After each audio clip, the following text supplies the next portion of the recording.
are in school here in the United States, right? Yes. What school do you go to? I go to Carthage College in Wisconsin. The way that you got here, Yeah. I mean, are you just the best student that Kenya has ever had? Is that how come you're here? No, there's several other best students in Kenya, but how I got to come to the US, I'm a member of the Global Give Back Circle. And through the Global Give Back Circle, I was able to join the Microsoft ICT Lab. And in the Microsoft ICT Lab, I learned computer packages, web design, programming, HIV, and business law.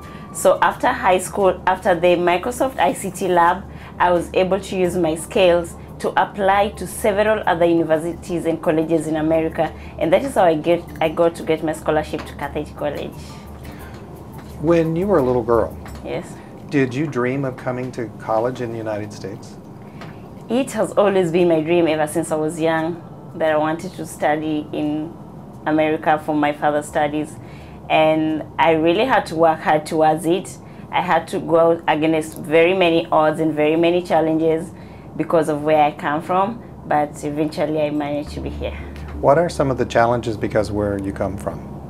There are so many challenges where I come from for a girl child like me, because girls are viewed as a source of wealth to the family, and most families still don't value education for girls. They think it's better to take a boy to school than to take a girl to school.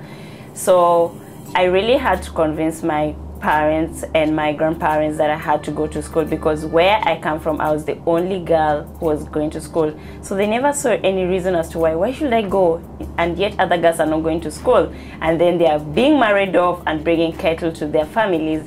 And I really worked hard to prove that I really needed to go to school to get the education. And that's why I've always worked hard, so that I can disapprove what my parents and my grandparents and other society, what they think about the girl child. How did you have the drive to do what you've done? I mean, did you have encouragement from any adult? Oh wow, thank you.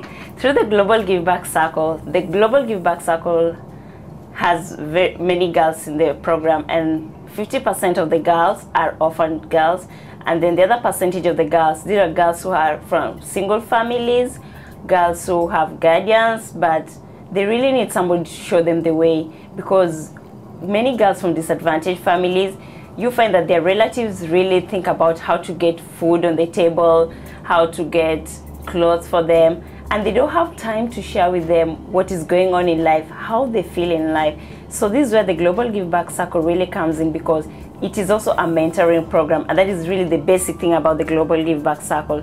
So once you join the Global Give Back Circle, you are assigned a mentor, and the communication between the mentor and the mentee is really confidential. And this is when you share with your mentor how you feel, what you go through in your day-to-day life, and then she helps you she gives you kind of solutions to the problems. So were there some other girls with you in the Global Give Back Circle in your village? Oh no, I'm the one representing my village, but Global Give Back Circle so far has 278 girls in Kenya, and we have 180 mentors. So the girls are from all over Kenya. We don't have girls from a particular place. You said that girls in where you come from in Kenya are a source of wealth for the family. Yes. What does that mean? What it means is that the family doesn't really value education, so they think that if they marry off their girl at a certain age, they are going to get cattle, because cattle is a sign of wealth in Africa. So they're going to get cattle, or they're going to get some little money, which really won't last them long, but they think that money can take them somewhere, which I don't think is the right thing, because if you educate me today, I can be able to stand for myself tomorrow, and I can be able to provide for you more than what that old man was going to give you as a dowry for me. In your country, do you have the freedom of choice to choose who you want to marry? Well, it's not there, because parents and the grandparents and the clan elders, they still have a control over that. They choose for you who to marry. And many girls, they get married to, because in our culture we have these people known as the chiefs. They're the ones who lead the society.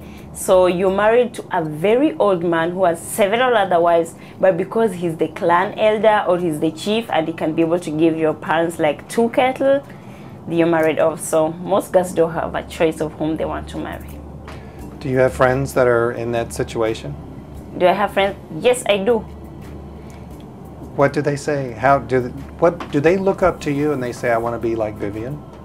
Oh, just to share with you a story. When I graduated from my primary school, then before I joined my high school education, we were several other girls in my class, but many of them fell through the cracks of poverty, and then they were married off. Some have 4 kids right now. And how old are they? They're 18, 19. They're not very old. They're 18, 19, 20 years old. So I get to talk to them so much because I believe they are still my friends no matter what they went through. That doesn't change the relationship between us. And they share with me their experiences, what they go through. They don't have jobs, they don't have skills that can enable them to get a job anywhere. So they're just there at home. They have to wait for the man to provide the food. And this really discourages many women, because if the man is the one providing the food for you in the family, you have no say. He controls everything that you do. He'll say you sit in the house, he'll say you walk out anytime, and you have no say. So I really feel with them, and they really look up to me as a role model, and I really want to work hard so that I can be able to help them. Though I can't be able to change so much in their lives, but what I'll achieve, I can be able to impact their lives. How old are you? I'm 19 years old. So you're a 19-year-old role model. Fantastic.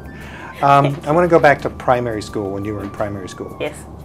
Tell us how you studied, how you read. What was it that you went through to get so smart? When I was in high school, when I was in primary school, my mom had to move from the village and have an apartment in Kisumu town so that I could be next to my school. But still, every morning and evening, I had to walk a 1 hour distance. I had to walk 1 hour to school and 1 hour in the evening. And most of the challenges that I had when I was in primary school, my mom would not be able to cater for my money for my lunch, and she could be able to buy for me books for revision. So I had to share with other students what they had. I had to borrow from them.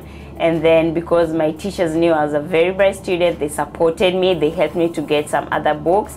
And then they also helped me to access lunch. They could pay for me lunch once in a while, and I could get food. How old were you when you first started in the Global Give Back Circle? When I? Yeah. When I joined the Global Give Back Circle, I was 15 years. So you were then there for 4 years? Yes. And what was the best experience, the best part of the Global Give Back Circle before you came to school here in the United States?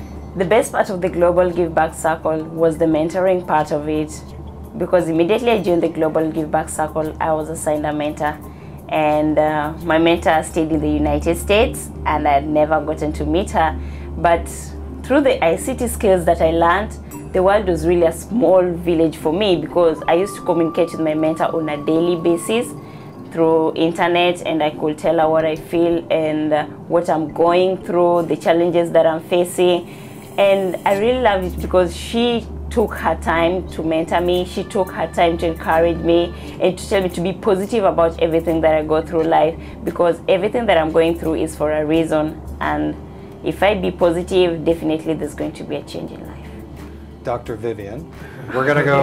We're gonna go 20 years down the road. Yes. You're done with med school. Yes. Are you going to be a doctor in Wisconsin, or are you going somewhere else? Oh wow.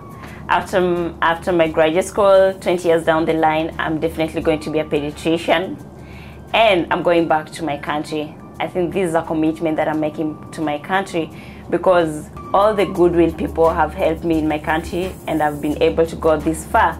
So I'm committing back to go to my country, and I'm going to work in my country. And why I really want to be a pediatrician is, through my life, I've really seen what children in Africa are going through. It's so hard to access quality healthcare if you don't have money. And why I'm being a pediatrician is because I want to be able to help even the less privileged to get the best quality healthcare. So 20 years down the line, I'm going to be in Kenya.